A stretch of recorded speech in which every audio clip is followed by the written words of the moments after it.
urakana k'imyaka 15 ndi umwana wiga antera inda nawe ari umugabo wubatse amaze no kuyintera nta nubwo ari uko nari naramenyereye ubusambanyi kuko umuntu wanera inda yanayine yasanze nge ndisugi ntarakora ibyo bintu pe urumva kwisanga muri iyo situation nta mama ajya kuntera inda muri icyo gihe nari mbaye yo ndi kwiga ndi gutahayo ntabwo namukubwira hayama sinamukubwira pe wahita unyica bindeze wahita unyica rero arampima maze kompima asanga ndatwite arankingirana mu cyumba arambwira turambwira umuntu wagutera nta mamugira ntaki nta wundi muntu wabwira utari yego nibwo nahise mubwira story yose ukuntu imeze maze kumubwira story yose ukuntu imeze arebye ukuntu ndi under age ahita ajya ku ruhande rw'umugabo we ahita ajya ku ruhande rw'umugabo wamukingira ikibaba amuhagararaho hari abantu bigeze kujya hamwe ngiye kwaka ubufasha noneho nandwa ko hari akazi bwo kugira ngo bandenganure ngezeyo umuyobozi arambaza uri mu ntoki ndamubwira uwo ndiwe kugira ndenganure kuko niwe wari ufite ububasha bwo kundenganura aho kugira ndenganure ashaka ko turyamana kugira ndenganure ibyo bintu byarambabaje mitana na sinyani nshaka kubwira abantu nago ndi wa mukobwa ukunda kubwira abantu wampaye 5 wampaye 2 wampaye 10 man ubwo buzima ndabwanga niyo mbugezemo mbona byancanze ndi umuntu wo gutanga sindi umuntu wo gusaba babarira I like it ndi umuntu wo gutanga sindi umuntu wo gusaba kuko ngewe ngira imana yo gutanga birandyohera ni hobby zanjye abantu tubana barabizi ni hobby ku buryo ushaka no kuza mu rugo ntafite icyo ngwanga guha umwenda kugira ngo nkunde nguye inyanye muhora cyeye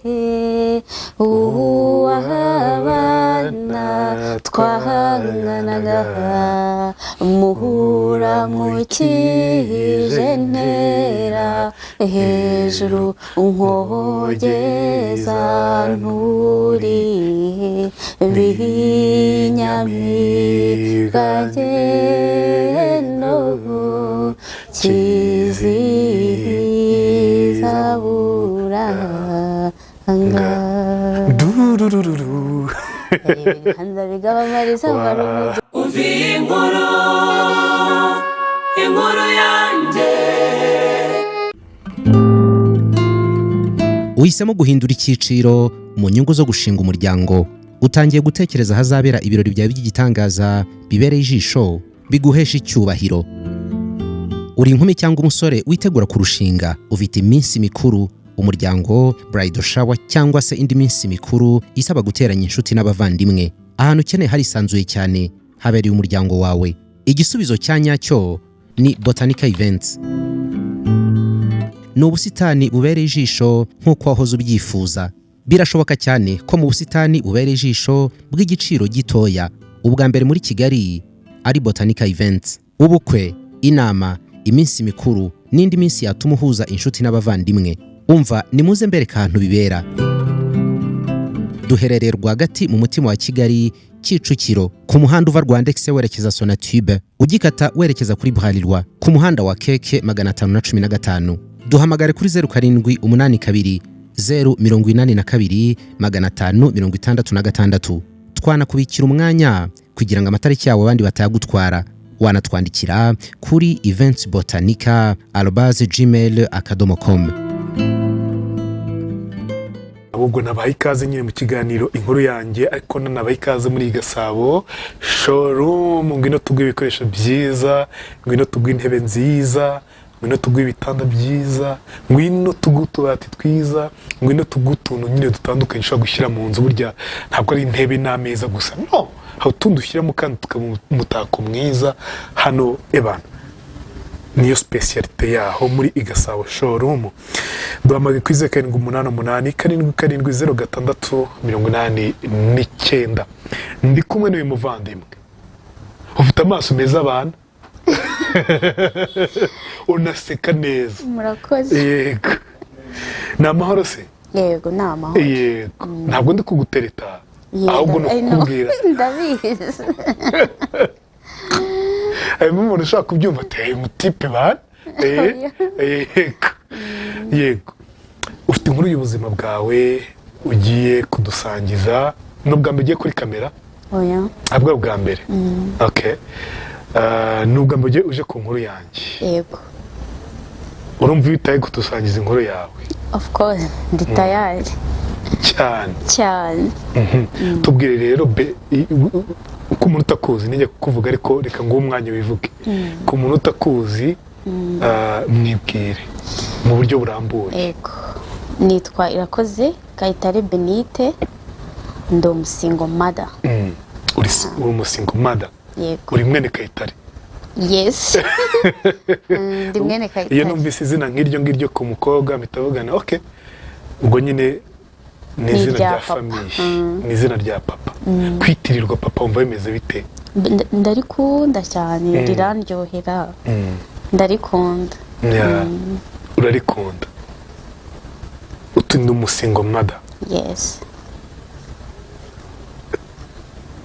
kubivuga wumva bimeze bite ni amahitamo yawe okay ntago ari kuba single mother ntago ari amahitamo ko kubyara nta mugabo harimo ababihitamo harimo okay harimo ababihitamo kuri nge ntago ari amahitamo ariko nyine impamvu mba nivuze nkatana yaho ndi single mother nuko njya mwumva abantu bavuga ngo nitwara nakandi umukobwa cyase nitwara nakandi umudamu ufite umugabo mingiye kuvuga ngo ndi umukobwa ejo umwana kumva navuze ngo ndi umukobwa kandi anyita mama ni ikibazo no kuvuga ngo ndi umudamu kandi nta mugabo mfite icyo ni ikibazo niyo mpamvu uvuga ngo ndi single mother ubwo nyine byagiye muri identity yego ndi umubyeyi w'umusingo ndi umubyeyi urera umwana agenyine mu cyongereza nibwo uhita byumvikana none se mbwira kuba umusingo mother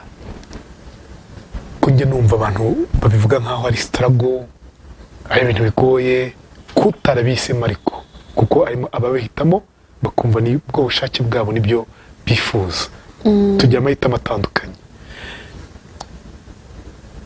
bimera bite byakubereye ibingana iki kuri wowe kuba single mother ni ubuzima buruhije muri sosiyete cyane cyane muri sosiyete nyarwanda kumva nyine kuri umukobwa warabyaye nta mugabo ugira nta nkwano bazanye iwanyu nturi umupfakazi nturi iki nyine ni ubuzima budafite ishusho ugaragara nk'igicibwa abantu bakagucira urubanza bamwe bakavuga uri indaya abandi wakunze gusambana uri mutoya abandi nyine bakagushyira mu kindi cyiciro kandi buri ubuzima bw'umuntu butandukanye n'ubwundi kuko ntago abantu bose babyaye ari bato ntago babyaye kwa ko bakunda gusambana nta nubwo abasingo mother ari indaya wenda hari abarizo ariko ntago ariko bose bameze so sosiyete rero usanga hari ibintu nyine imera nk'aho igufungiye kubera kuri single mother mbese bakaguha nka limite ukabona ko hari aho ugarukira ari umurongo utari burenge kubera ko uri single mother so birababaza bikavuna mu mutima bikanica no mu marangamutima bitewe n'uko sosiyete igufata wateranyaho noneho nuko wabaye we utabishaka ari ibintu byaje bikakugwiririra ukahita wumva sometime umeze nk'aho wiyanze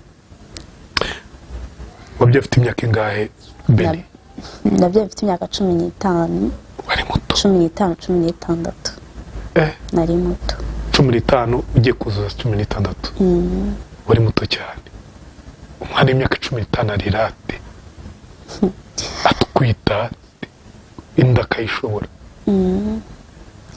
byari bigoye narigaga n'umunyeshuri nageze segonderi tronkome ndatwita mu buzima bungoye natwise nta mama kuko ngiye nta mama ngira polisa amtoke narabyakiriye nago nyine mba numva bimvunye cyane kuko nta n'uwundi wenda ngo nibuka memory ari ukuntu umuntu ikintu kimuvuna kuko aba yibuka memory akavuga ati mama ngiye nta memories ize namenye ubwenge nisanga ntawe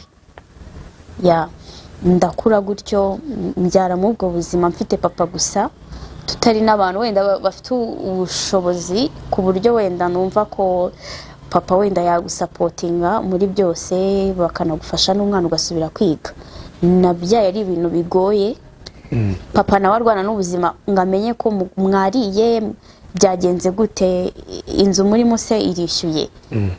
Ubwo buzima papa barabizi ukuntu baca mu buzima bugoye. Nge narabibonye, nabirebeye kuri papa, niho naboneye ko abagabo bavunika cyane. Nkare kuna abyuka mu gitondo agenda n'igikapu agiye gushakisha ubuzima, nisanga mbyaye. Ntago ndi bujye kuvuga ngo byagenze gutya, ariko umuntu wanteye inda nawe yayinteye ari umugabo wubatse. Urakana k'imyaka 15. Ndi umwana wiga, antera inda nawe ari umugabo wubatse, amaze no kuyintera.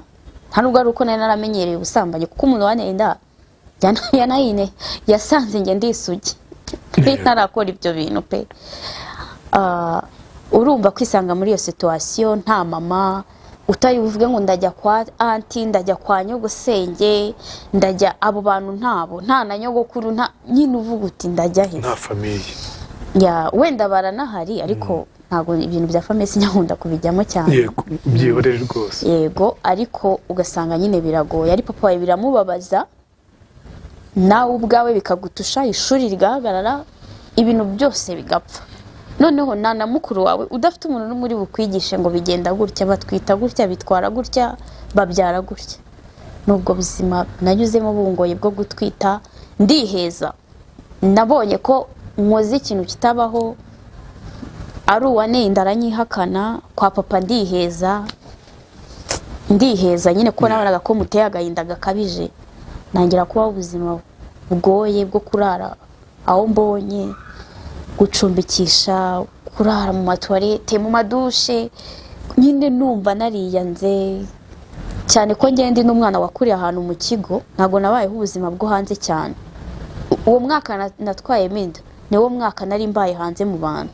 Ubundi nabaga mu kigo bana n'abandi bana burungano, hari ikigo cy'ababikira cy'Ibikabwayi nabagamo, niho nakuriye. Ntago nari nzi ubuzima bwo hanze ngo abagabo bashuka abana gute, ntago ngiye ubwo buzima nigeze mbubamo, ngo abasore bashukana gute, ngo bigenda gute. So maze gutwita rero byarangoye cyane, iyo situation yaramvuniye. Ariko nyuma nza kubyara, ntago nongeye kuba mu rugo, nagarutse mu rugo papa nkuye kwa muganga nzanye mu rugo. Yego. Nza mu rugo mbyara umwana, namubyara ari premature kubera ubuzima. Afite inda y'amezi 7. Ndabyara, umugabo yaranyakanye. Gusa nagiye muri polisi kuko urarega iyo umuntu nkuko bibaye ngombwa uri mwana. Narareze ariko sinzi aho byarangiriye, ho nabambeshye. Narareze meruka ndega, urumva kuva uwo muntu meruka murega. Wareze igikomerezwa? Simbizi niba ari igikomerezwa, meruka ndega gusa. None sinzi umwana w'imyaka 15 urangije urarega ko iki bitigeze bikurikirana. Ntago nzi impamvu, icyo kintu cyarananiye kugisobanura. Sinzi ngo byarangiye gute, byagombaga kugenda gute. Gemeruka ndega nibwo mperukana n'uwo muntu. Ati nawe sindongera kumubona, ngize umwana w'imyaka 11. Uwo mugabo? Yego. Hashize imyaka 11 yashize. Mwamenye uzi ko yubatse? Twari duturanye. Idirishya ry'iwabo ryaribaga mu rugi wacu aho twari dutuye. Aho yari yubatse? Afite urugo n'umugore n'abana? Yego. Yari afite umudamu. Okay. N'abana? Abana ntabo. Umudamu we yajyaga akunda, yajyaga twita zivamo. Yego. Rero idirishya ryabo ryarebaga iwacu, ngo buryo twamenyanyemo. Sindi bujye muri detail ngo byagenze gute, ariko sinongeye kumubona. So nyuma rero maze kubyara nagiye mu mategeko, ndavuga ati wenda ubwo yanyihakanye bazapima DNA test. Ngezeyo barambwira ngo umuntu wari ufite ikirego cyanjye ngo nagakiri mu kazi. Niko bambwiye. Mbabwiye ngo bafasha, bambwira ati urubanza rwawe rwageze ku rukiko, uzajye ku rukiko kubikurikiranirayo. Cyo gihe nandi mu buzima bungoye, ntabasha no gutega. Ndavuga se nzabona tike ijya ku rukiko, ahubwo mba ndi kurwana na 200 y'imboga z'ijana, n'igitoki cy'ijana hari hakibaye igitoki cy'ijana kugira ngo umwana arye ntabwo nabona uko njya mu rukiko mu manza n'ibiki ndabireka ndavuga ati okay buriya niyo desite mbana n'ubwo buzima uko na papa urumva one stop center ntabwo yigeze gufasha niyo yanyakiriye like njya kureka baguha umuntu guherekeza kugira ngo nyine bisohoze ntabwo nzi ukuntu nabisobanura kuko n'ubu nabwiye hari ukuntu umuntu akubwira ngo uzasubireyo bagufasha nasubiyeyo bambwira gutyo ntiyo ndavugana aba bantu ubwo banze kumfasha ntibanyitayeho ikindi gihe ubuzima bumushanze mbona umwana ntabyo nshoboye nsubirayo njya ahandi hatandukanye na hahandi nabo barambwira ati umuntu yarakwihakanye burundu mwari muturanye n'umwana nabyaye ntabwo amuzi ntabwo aramubona muturanye yego bahise bimuka yego akimenya ko utwite bahise bimuka madamu wese yarabimenye ako baratandukanye ngo uwo mugore nyuma yaje gushaka undi niko numvise ariko ntabwo ndishuba none se hari igihe umuntu nyine urumva bashatse urubyaro bari bararubuze ariko noneho uratwise uranabyaye nzi ko yari kuba excited cyangwa gutungurwa ye kuvuga atekanye kuba noneho mbonye urubyaro uburyo yanteyemo inda nikeza ko aribwo buryo bwatumye anyihakana kuko umuntu wenda waje akagusedubiza se I don't know agashaka nyine ko mukora ibyo bintu akagutera inda wenda hari ubundi buryo yabigenzamo ako ngewe uburyo yanteyemo inda nikeza ko aribwo buryo bwatumye anyihakana ako none ntabwo nigeze niyumvisha ko okay wenda nari under age ako se yari gukomeza kunyihakana mpaka atiri nawe umwana arenza angana uku simbizi ntabwo njya mbisobanukirwa birashoboka ko atari we wenyine yateye inda maybe nubwo atabyaranye n'umugore we usanga abo bantu ari igihe wenda aba yarabyaranye n'abandi benshi numva ngo yarashatse ngo yaranabyaye niko numvise inkuru kuko njye sinongeye kumubona ntabwo amenya wenda no gutekereza ngo avuge ati hari andi maraso mfite simbizi anaguhamagara ngo akubwire ati nyereka nibura n'agafoto nta nimero ze ngira ntazanjye agira ntago nzibye sinzi ngo atuye he sinzi ngo aba mu Rwanda sinzi ngo yarimutse nta kintu na kimwe nzi nta n'ibyo ushaka kumenya ntago nabura gushaka kubimenya kubera ko umwana aba agomba uburenganzira njye nubwo nanyuze muri iyo nzira ariko umwana we ni inzirakarengane rero ntago nabura gushaka kubimenya ko simfite uwo mbibaza bwa mbere ukimenya ko twite waramuhamagaye byagenze gute njye narwaye nzi ko nwite njye menya ko nwite ni umugore we wabimenye ko nwite umugore w'uwo mugabo ni nawe wanyipimiye niwe umuntu wambwiye ko nwite kuko yajyaga yitegereza umugabo yarabizi ko nyine byambayeho umugabo aranigeka kubihisha ambwira ati ibintu ntuzabivuge nyine bitubaho cyane noneho nkanjye nk'umwana utari ufite mama ngo ngende mubwiye ngo mama byangendekeye gutya na gutya uriya mugabo yankoreye ibi nari mfite papa wigendera mu gitondo agiye kuduhigira ubuzima agataha yinaniwe yiryamira nta muntu nari mfite wo kuganiriza nakuze nta muntu ufite wo kubwira ngo byagenze gutya ubuzima bwose numva naba naraciyemo ndi umwana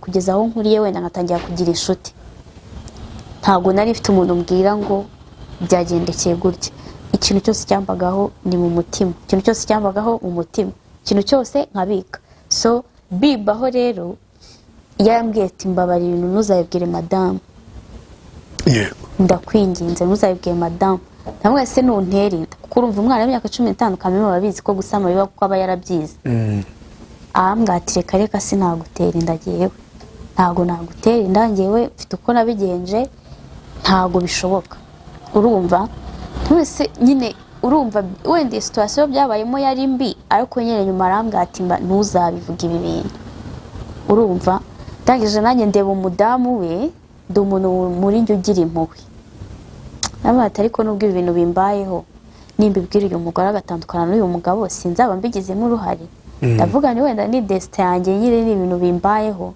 na n'umuntu nabibwira nta muntu nigeze n'umwe mbwira iyo nkuru n'abana twiganaga nta muntu nigeze mbibwira umudamu bwe nyirizina niwe wanyitegereje arambwira ati ariko nsigaye nkureba ngiye nkabona uratwite.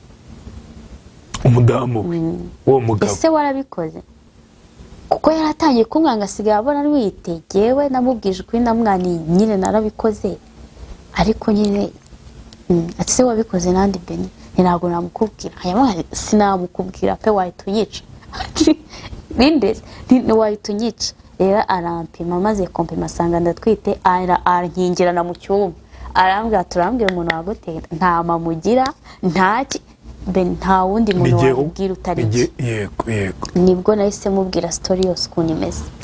Maze kumubwira story yose ukuntu imeze, arebye ukuntu ndi under age, ahita ajya ku ruhande rw'umugabo we. Ahita ajya ku ruhande rw'umugabo bamukingira ikibaba, amuhagararaho. Amukingira ikiba kandi nawe uhari. Of course. Wumva umeze gutura umwana utwite umugore we. Nyine nahise mbona ko umuntu ari mugari, kuko nabonaga umugore anyereka urukundo ni iki. Wabonaga nka mama wawe cyangwa mukuru wawe? Nabonaga ari nka mukuru wanjye, nabonaga nyine nahise numva mvuze si umuntu wanyerekaga urukundo katanyumvisha. Papa w'ubu ngiye nkabimubwira yanyumva, numva si yanyumva, ndabireka.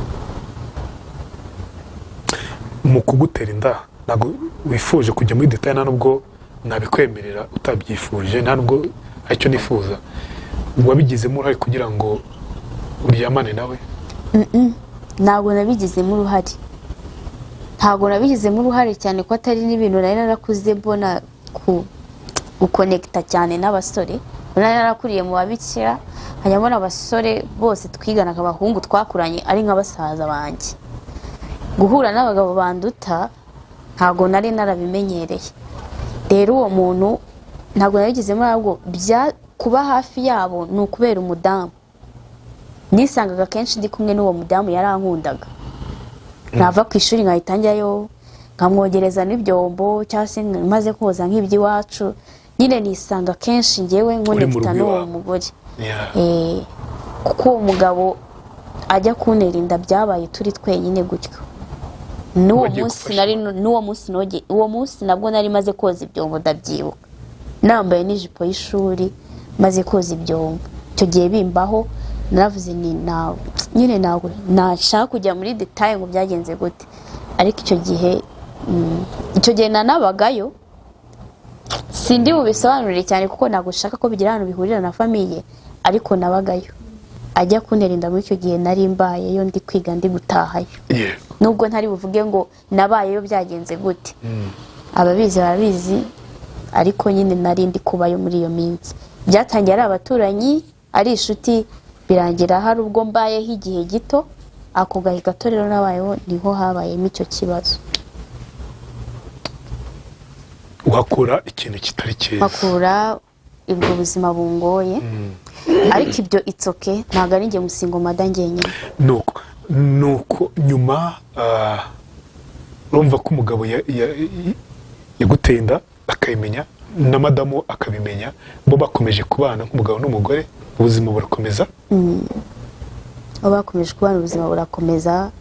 Gusa nza kumva amakuru ngo baratandukanye, nyabwiwe na murumuna w'umugabo. Twigeze guhurira mu nzira ndi kwigendera turakubitana, ndamumenya nk'abantu twaturanye. Amayo makuru arabwira ati yarashatse yaranabyaye, nawe se wamaye nimero ze arazinyima. Umudamu se ntabwo yigeze guhamagara nyuma ubwo yigeze amamagara? Umuryango w'umuhungu se cyangwa uwo mugabo ntabwo ujya ushaka kumenya umwana wabo? Murumuna we niwe narinzi kuko niwe wabanaga nawe, wajyaga azi iwabo kenshi, nta wundi muntu nzi iwabo. Bari abantu baturanye nyine. Nk'ubu buzima bwo muri Kigali umuntu muturanye ntabwo uzi aho avuka, ntuzi na bene wabo, umuzi gutyo gusa n'abo bantu bo muri urwo rugo. N'ubwo buzima twari tubayemo n'abo bantu bo muri urwo rugo gusa. Mbwira Beni, byaje kukugora gute kuba umusingo mother utigeze unabitegura? Byarangoye kuko ubuzima nyuma bwabaye bubi. Naje gutangira kwibana, kujya kwikodeshereza muri iyo myaka 16 17, nta kazi ntaki. Nangira kubaho ubuzima bungoye, kujya gucuruza nk'abazunguza, icuruza uzunguza avoka, inyanya, iki wirukankana n'inkeragutabara ukeneye kwita ku mwana. Umwana wagira noneho icyo gihe yari yaravutse akunda kurwaragurika cyane, bikangora nkiheba cyane, nkabona nyine nta bundi buzima. N'uwo ngerageje kwaka ubufasha nta muntu wagucumbikira ufite umwana, ntago bibaho. Narabibonye, n'uwagerageje kubinkorera ntago yancumbikiye birenze icyumweru, kuko ahita kwereka ko biragoye gucumbikira umugore mu nzu. Nkabona ubwo buzima nyine ko ndi njyenyine, si wabana n'abakobwa bagenzi bawe ufite umwana.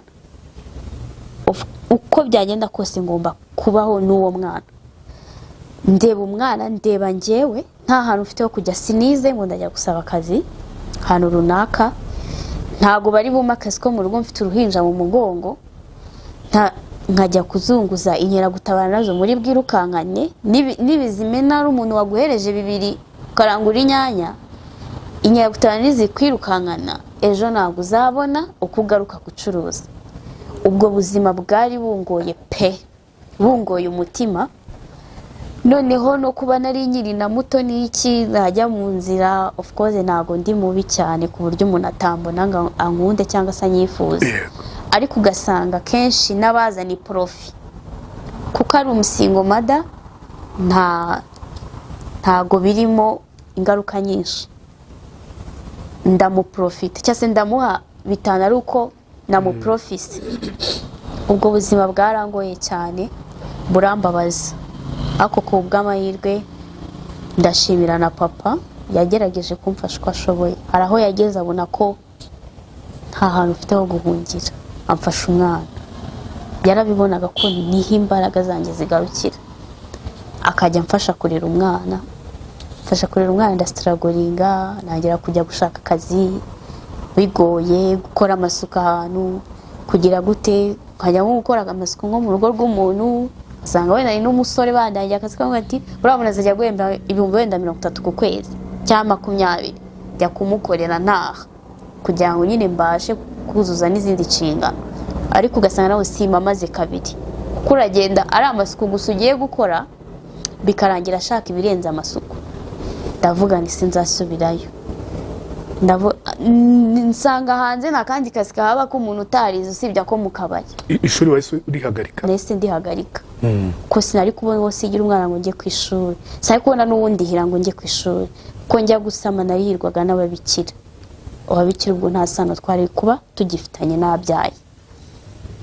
Byahise birangirira aho, ndarihagarika, njya nshakisha akazi nkabona utwo mu tubari. Noneho nari umuntu wari waragize ikibazo kubera abagabo, niyumvamo ko abagabo bose ari babi. Nagera mu kabari rero burabamo abagabo bateshanya umutwe, si bose ariko bateshanya umutwe pe, bakagustress, kubyakira bikanga, akazi nkahita nkivanaho, nkahita mbona bwa buzima bushaka kwisubiramo, nkaba nkikuyeho. Birangora ku rwego rukomeye, gusa ndashimira Imana ko umwana yakuze. Ako imyaka ingabo ngubu ageze imyaka 11. Eko arimo ararangiza primaire. 11 ni myinshi. Ageze imyaka 11, ni umukobwa mwiza, ndamukunda umwana wanjye. Imana yarakoze, yamaye n'umwana mwiza uzi ubwenge.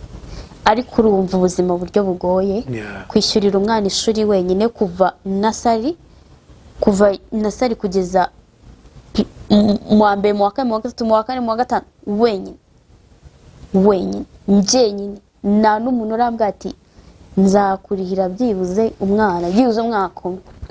Ndamurihira njyenyine, ndwana n'ubwo buzima. Kumenya umwana umwenda wo kwambara, kwimenya nawe ubwawe, n'izindi. Umwana yagiye mu ishuri, nawe ukiri akabebe ka meme, ukiri muto. Yagiye mu ishuri yiga, numvaga narakuze ko numva imyaka ari n'imibare. Bitukura n'ubundi bitukura ukiri muto, imyaka ni imibare. None se mbwira, wa mugore wa mugabo, urumva ko yari inshuti, yari nka mukuru wawe, yari akavuga wenda akavuga ko uwamutengushye cyangwa uwamuciye inyuma akaryamana n'umugabo we? Yaranze. Buriya umuntu ukuza abakuza, umuntu mubana abakuzi, abazi uriwe, abazi uburyo witwara, abazi character zawe. Ntabwo ngiye yandakariye, abwo yabonye ko umugabo we bishobora gutuma afungwa ahita ajya ku ruhande rwe. Ntabwo yigeze ndakarira ngewe cyangwa ambwira amagambo mabi.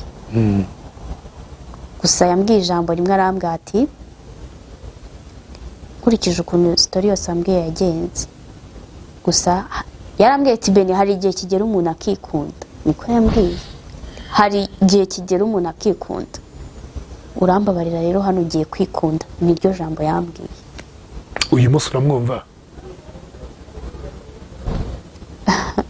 Hari impamvu mwumva. Impamvu ituma mwumva nuko umugabo ni yaramutunze. Buriya yabonaga ko umugabo adahari yarya ate, yaba kambara ate, yakishyura inzu ate. Icyo gihe rero yarikunze kugira ngo umugabo akomeze amuhereze bya bindi yamuhaga. Gusa kundi ruhande simwumva, kuko abantu bameze gutyo babaye 100, 200, 300, abandi bononekara nkanjye mu marangamutima bakaba 300, 400. Utubwiye ibyakugoye, wa mugani amarangamutima yawe kuva icyo gihe usama yangiritse gute? Mu buzima busanzwe ndi umuntu ngiye nkunda abantu, situation yose nanyuramo nkunda abantu, niko nisanze menya ariko Imana yandemye. Nkunda abantu, ngira urukundo rwinshi pe. Abantu tubana muri society barabizi, abantu dusengana, abantu dukorana mu buzima bwa buri munsi nyine tubana, barabizi ko ariko nteye. Ntabwo byanyishe mu marangamutima y'ibyo mpabandi, ahubwo byanyishe muri njye bwanjye. Njyewe ubwanjye nabayeho nta cyizere nigirira. Nabayeho numva ko igisubizo cy'ubuzima cyonyine nuko Imana mu bantu igitwara bagapfa nanjye najyamo. Uva ko mpfuye ari bwo bwonyine nzaba nduhutse. Ko nararebaga nkavuga simbyumva. Nareba n'umwana. Gusa none kuyindi side wase ko wenda ngewe numva ko naba mpfe naba nduhutse. Nanone ndi kuba selfish. Umwana wanjye sewe azasigara hehe? Umva ko ngomba kurwana n'ubwo buzima ngo nite ku mwana. Gusa nabayeho ntigirira icyizere pe. Ntacyo nigirira na gito. Nkabona na kintu kimwe shoboye. Nkireba ngo ntiwize, umaze iki? Umuryango uturukamo se abantu wenda bifashije ku buryo wenda bazakubwira ati fata wenda amafaranga ugiye gucuruza, fata ugenda ujye kubaho. Byanga byakunda narirebaga nkaba nyine byarahagaze.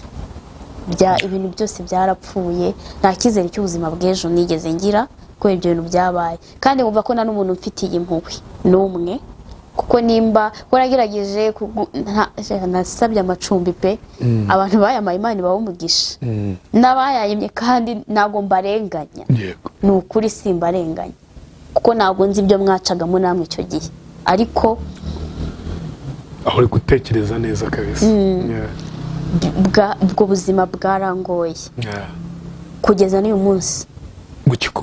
Bukingora kugeza munsi bikingora, ariko byibuze hari ahandi navuye. Nk'ubu mbasha njye nubwo ibibazo byaba binyishe nkunda fresheri. Uri make ni njyewe nyine. Nshobora kubwirirwa saa sita kugira ngo njye muri salo. Rwose abantu mubyumva mumbabare. Kubera iki? Icyo gihe njya mu ibyo bibazo no koga byambanaga ikibazo. Narirebaga nkavuga nubwo nakaraba. Koga, gusokoza, nyine nari ndi mu buzima pe, ku buryo umuntu wese wande bagabonaga ko ndindushye.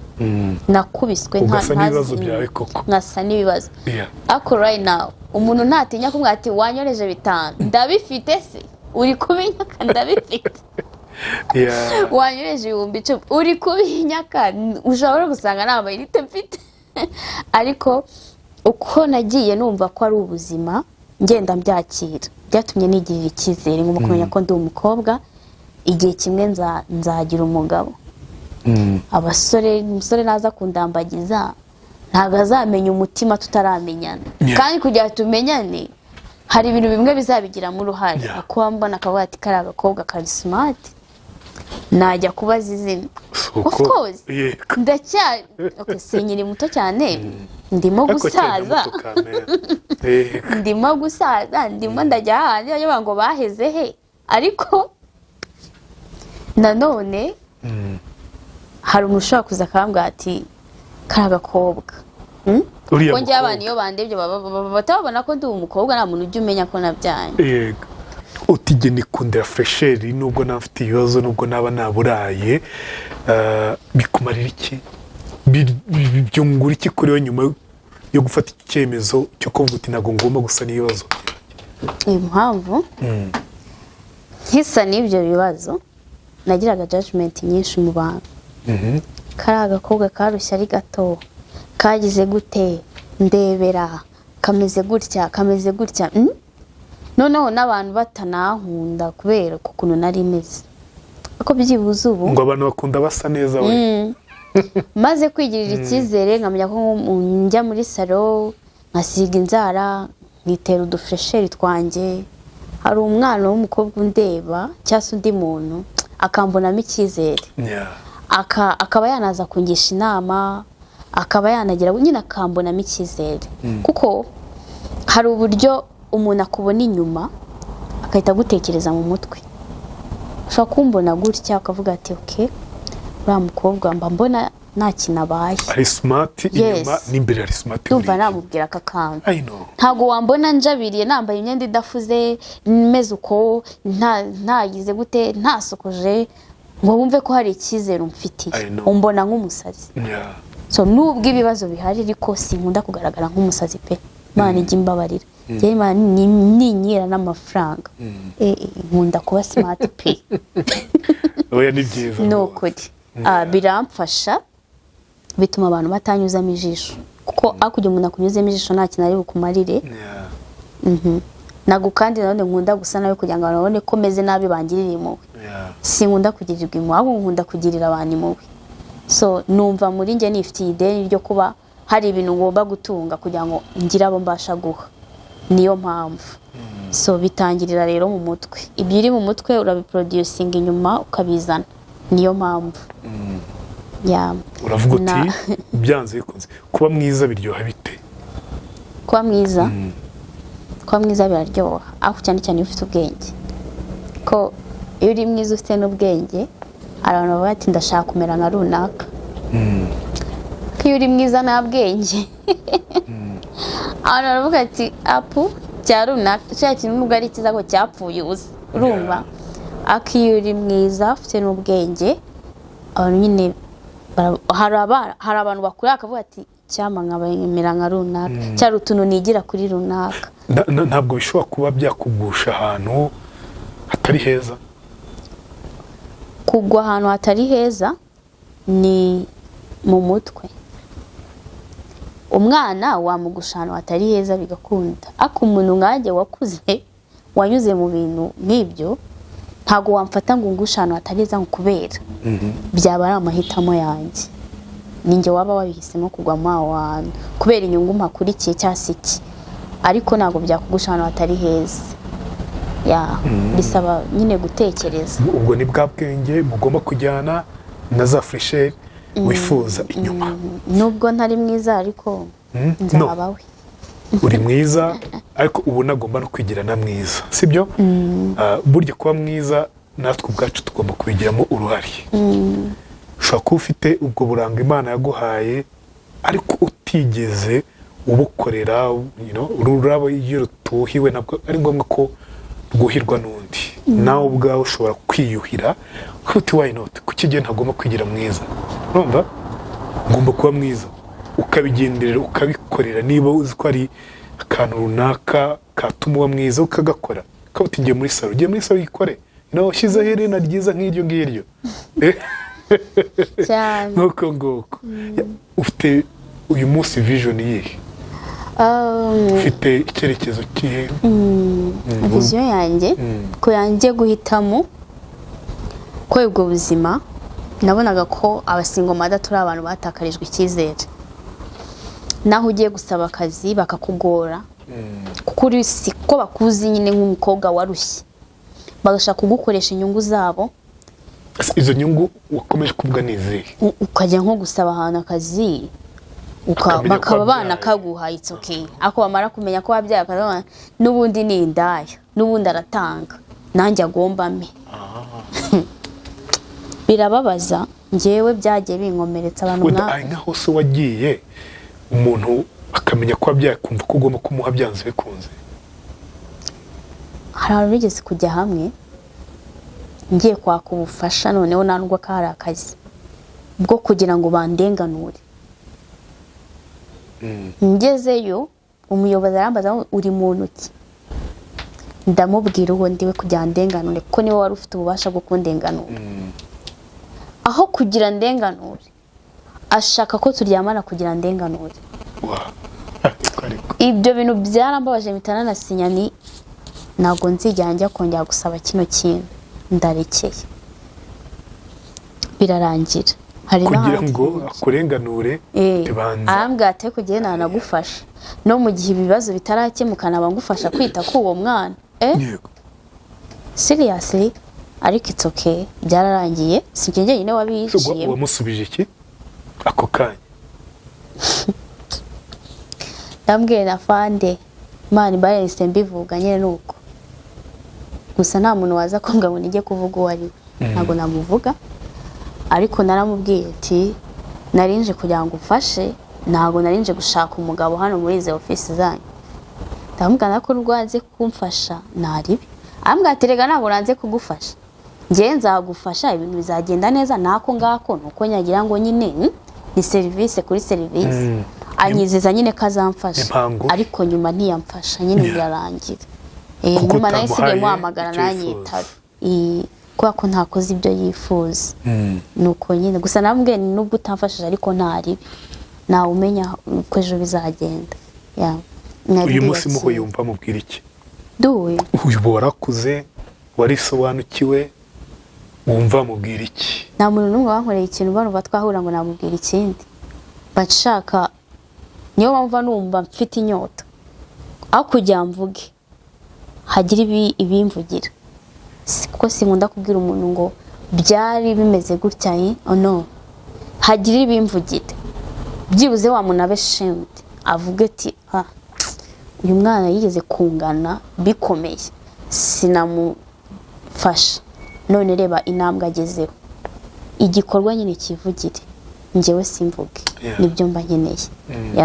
Rero ibyo bintu byatumye ngira vision ndavuga njyewe ni igiki nshoboye ubundi mu buzima wayi nzajya murangiye ndambwira abantu mwangiriye gutya mwamfashije iki mwamaye akazi no noneho akazi ndi kujya gusaba aho reka banagusabe banabigusabe banaguca intege uragiye nta sevu ujyanye ugiye gusa n'umutwe gusa ukeneye ko abantu bakugirira impuhwe for free.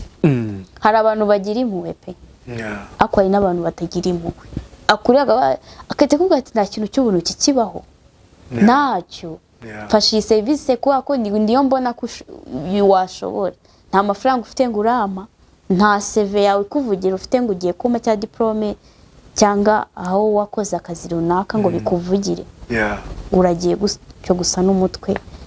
Ibyo bintu byarambabaje ndica ndireba njya gukora akazi katari keza njya gukora muri bino bihugu by'Abarabu ngira imvune nyinshi kugira ngo ndebe ko nzabona igishoro cyo kujyana ikorere. Ndemera ndagenda kujya mu bihugu by'Abarabu udafite iyo ujya nta muntu usanze yo muziranye ntacyo ndajya ndavunika habaye ubuzima bugoye cyane bw'imvune bubi cyane nabo ngo barasuzugura cyane barasuzugura ku rwego abakureba imbwe kurusha agaciro cyangwa ipusi ariko ndavuga ati ahantu byibuze nzahakure amaboko y'ikintu igishoro. Ndagenda njyayo ndakora ariko kubera responsibility sometimes n'abantu baba bararaundi yawe nabyo biranga ubuzima buranga. Ndaje navuga nasize umwana nta mama namusigiye papa gusa papa ndi kumuvuna ndi kugira gute ndavuga no nagerageje byanze kanahe ndataha birangirana cya gishoro kinini nashakaga ngo nkore n'utwo duke nabashije kubona tugendera mu bibazo byinshi umuntu aba ari gucama sometime mu bya famiye tasobanura birarangira ndaje nibwo nicaye ko ndi umuntu ukunda gusenga ndasenga ngira Imana ntago wanyereka icyerekezo ngende muntu ki ndeba uburyo abantu baririmba ndeba uburyo abantu bakoresha tara zabo bakagera kure ndavuga ubu dige nta mpano ngira basi ngaba ariyo nkoresha igishoro kitansaba amafaranga kuhita ngenda ngo ufite 5 ndireba nsanga ndi umuntu ukunda kuririmba indirimbo za gakondo zaba Kamariza zaki abakubundi sinashobora kujya nsora abageni yego mbona nabishobora umuntu amikiraka musabikiraka gutyo arambwira ati nyoreza akawodiyo uri kuririmba ndakamwohereza ako kawodiyo yaguhaye hita ukamake kanya mwijwi ryawe n'umuntu kumva ushaka ko aguha ibiraka aguteza imbere avuga ati ni Beni na wundi anyway ndwaye na grippe abantu bihanganye ntare n'indirimba na senaribiye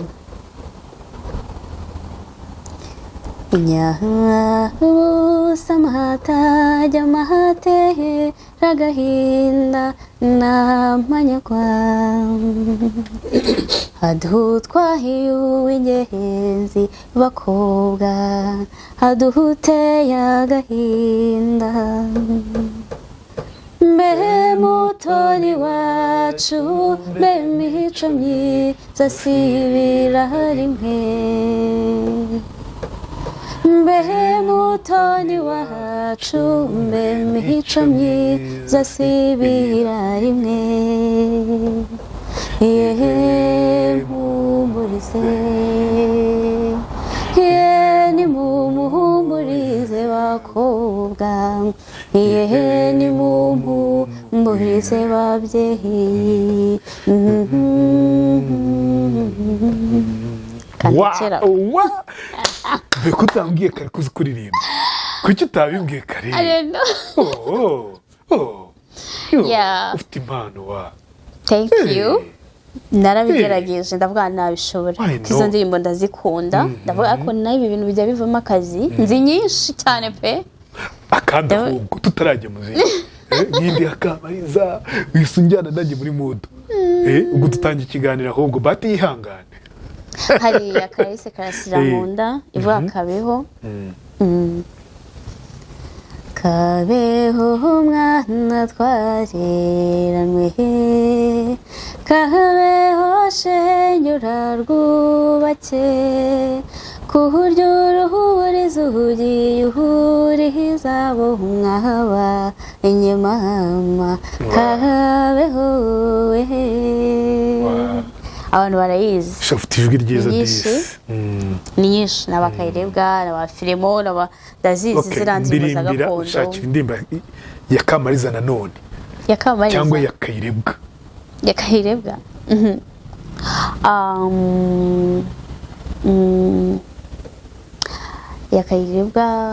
hari indirimbo ivuga ngo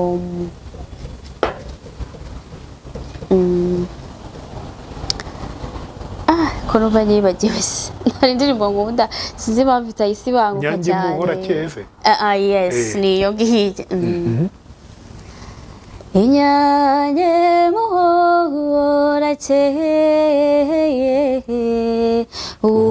uwabana twahanganaga muhura mukije ntera hejuru unkogeza nturi binyamibwa geno kizihiza buranga durururu ibiganza bigabamariza wari umugehi tukagusanga nongere nyire nikaramukura nkituze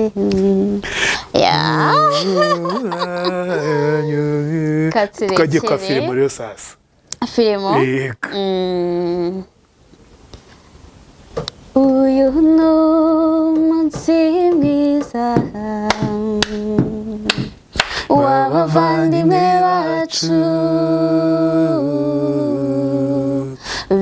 tuje kurushinga tubasabira umugisha umugisha ntabwo ushaka kuzirimba wenda ngo ndirimbe ndende yego ariko ndazizi. ni ukuri ufite impano pe thank you. vraiment ndavuga ku cy'abantu ijwi batama ryiza akazi ririmba neza baguha akazi usa ni icyo batumvise bampa akazi njye nsohora abageni mu bukwe mbasha kuririmba anyway ndi n'umukristo ndirimba no mu rusengero nuko insengero bazifunze ariko Oya, ntabwo bafunze zose.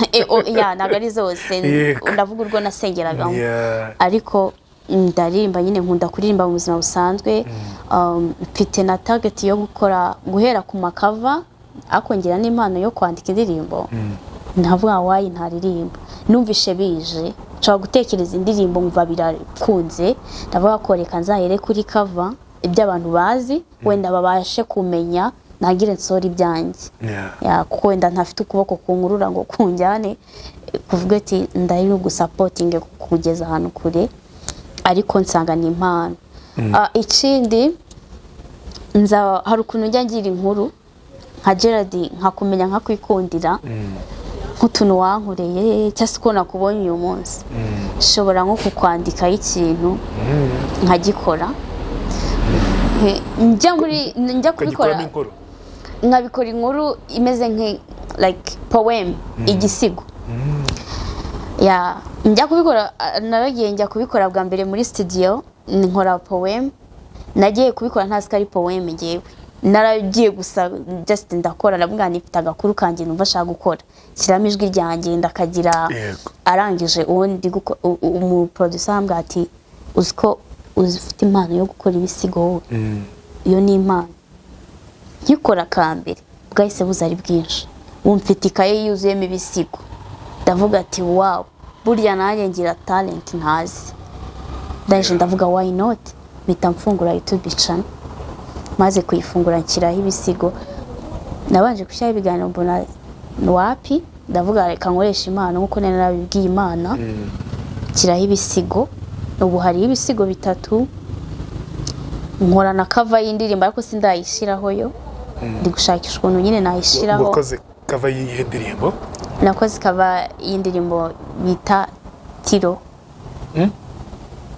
Twatiro ry'inka y'i Burundi asa n'irirenga gusa narayihinduye nayishize muri intuza y'abakobwa akuvuga ngo yitwa Tiro ry'inka anyita Tiro ry'inka ngo nsa n'irirenga mvuga umusore nyine nibwo buryo nayikozemo iri cover ndavuga nawe nzayishyira hanze ndebe ukuntu abantu babyakira nimba n'ibi bintu bimpiriye nkabona abantu barabikunze oya bizaguhira kamera ndavuga ati why not ntagera kure niriwe njya kubwira abantu ngo mwangiriye gutya wenda nibimara no kumira bikaba byabasha kuntunga bambashe kwishyurira umwana school fees mbashe kurya bashe kwishyura inzu bashe no kugira ibindi bintu niga kuko kubaho nta kintu uzi nabyo biragoye nta kintu kiryo nko kwakira umuntu ufite inkuru ufite n'impano sibyo ni ikintu kiryoha byanryoheye kufite impano kufite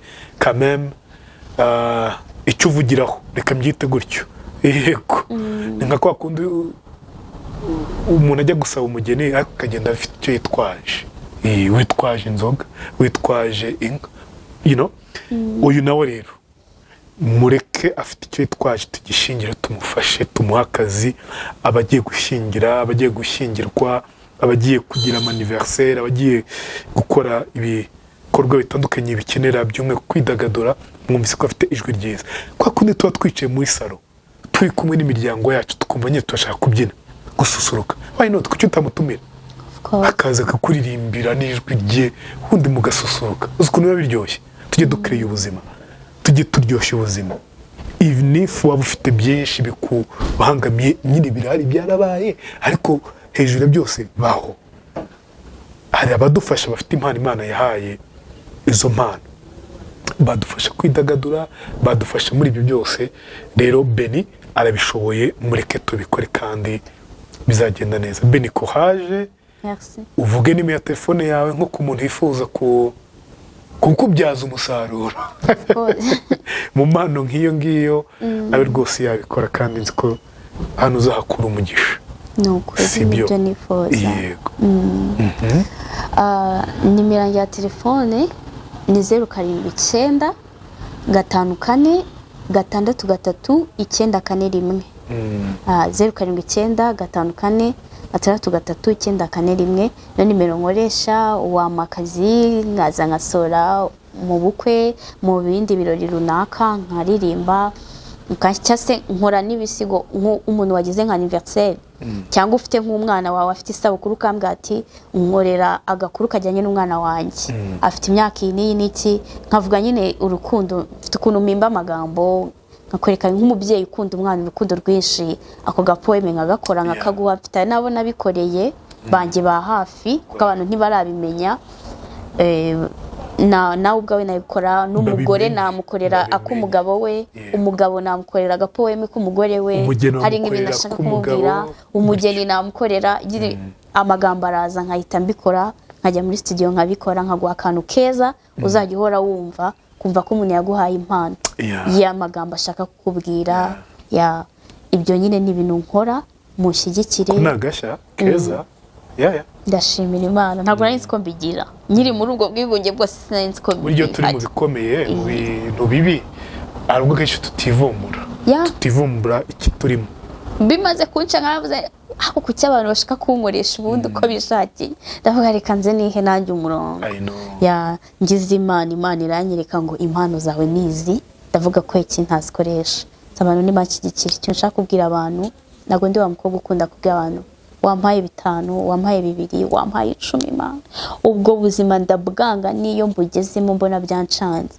ndicara hasi nkarira nkabwira Imana nino ndi umuntu wo gutanga sindi umuntu wo gusaba babarira I like it ndi umuntu wo gutanga sindi umuntu wo gusaba kuko ngewe ngira Imana yo gutanga birandyohera ni hobby zanjye abantu tubana barabizi ni hobby ku buryo ushaka no kuza mu rugo ntafite icyo ngwa nkaguha umwenda kugira ngo nkunde nguye I know Beniya kuko ni keza barabizi pe nkiyeranje no mugenda nubwo naba mbizi ko umwenda ngukenera shanka wugu kujya nyine nkunde nguhe ni hobby hari ukuntu umuntu agira hobby ziwe akunda ngiye nkunda gutanga urukundo ni hobby zanjye cyo kintu kinezeza so ndi umuntu wo gutanga sindi umuntu wo gusaba sinkunda wamaye 10 wamaye 20 wangurije ideni rituma ndara nasinziriye kandi kubera ibibazo nkaryaka ako mushyigikire kubyo mfite mu makazi abandi bankurikire bandebe kubyo nkora mba nashyize kuri YouTube